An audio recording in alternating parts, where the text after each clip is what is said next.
Indonesia penuh dengan banyak mitos, bahkan sampai kita bingung sebenarnya antara mitos dan fakta itu apakah sama atau berbeda. Dari beberapa daerah disebutkan ada beberapa mitos, entah dari turunan nenek moyang atau cerita dari mulut ke mulut.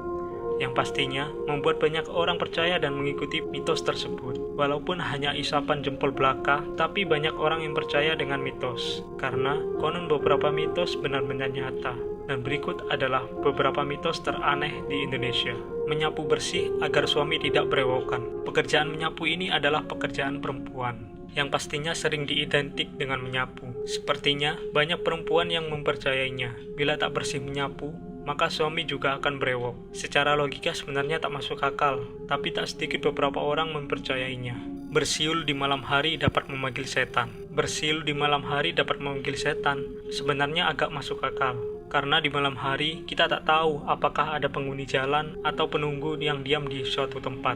Sudah seharusnya kita menghormati mitos ini, karena termasuk mitos yang masuk akal. Duduk di depan pintu sulit mendapatkan jodoh. Mitos ini termasuk tak masuk akal, karena memang apa hubungannya dengan tempat duduk dan jodoh. Mitos ini seringkali diucapkan banyak orang kalau melihat ada seorang pemuda atau gadis muda yang duduk-duduk di depan pintu. Faktanya sih, memang pintu bukanlah tempat duduk, karena itu adalah penghubung kamu menuju ruangan lain. Karena jika kamu duduk-duduk bengong di depan pintu, kamu bisa mengganggu orang yang akan masuk ke dalam sekaligus sirkulasi udara.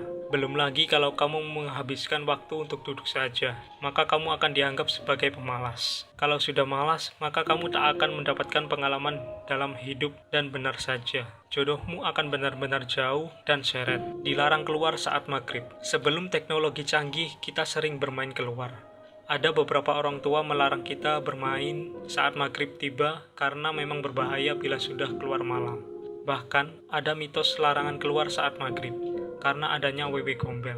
Beberapa kasus penculikan anak oleh wewe gombel benar-benar terjadi. Lalu, bagaimana sebenarnya? Apakah benar? Mitos mengenai hantu wewe gombel sudah lama ada, yaitu adalah hantu yang suka mengambil anak kecil. Namun, mitos ini sebetulnya adalah sebuah pendisiplinan waktu untuk anak kecil. Mitos dilarang menggunakan baju hijau ke pantai. Entah ini termasuk mitos atau kenyataan. Faktanya, banyak orang yang hilang karena menggunakan baju hijau saat ke pantai selatan. Tak heran orang banyak yang mempercayai mitos ini, karena memang tak ingin hilang.